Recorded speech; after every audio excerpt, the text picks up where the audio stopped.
Hey, good morning, Pastor Steve here. I was reading in Exodus 29 and 30 and the process of preparing Aaron and his boys for the priesthood. And it was evident that the very first thing that they had to do was have an offering for their own sins. So I crossed over to Hebrews just to kind of deal with that a little bit. Hebrews 7:26 and 27 talking about our Lord and about something else too. For as such a high priest became us, who is holy, harmless, undefiled, separate from sinners, and made higher than the heavens, who, get this, needeth not daily as those high priests to offer up sacrifice for his own sins, and then for the people. For he did this once when he offered up himself. We talk about our great high priest, and he is the focal point of all this.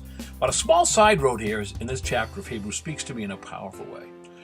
Recently, on Facebook, a fellow pastor was looked down on because he dared to ask for prayer that he was having a spiritual battle. Well, first of all, I'm going to tell you something. The pastor without a spiritual battle should just go play golf, Then he'd have battles. But secondly, if your pastor shares his humanity, his being in the same battle as you, rejoice. Folks, pastors are not high and mighty and above the same temptations. Does that bother you? Well, take heart. Even Jesus was tempted. Here's my belief. The pastor ought to be the chief confessor. I am tempted as you were tempted.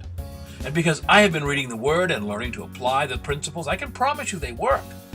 But I still need the grace every day.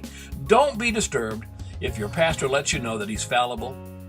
We're chosen from the human gene pool, you might be shocked to know. Instead, rejoice and pray. Pray for strength and continued growth, that the adversary would not have his way. Go to Colossians chapter 1. There's a great prayer in there from verses 9 for your pastor.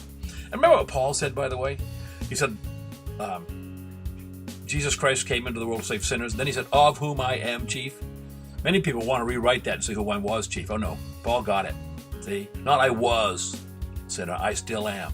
You see, he, like my friend and any honest pastor, realizes that the grace we preach is the grace we need every day. You ponder that, Pastor Steve.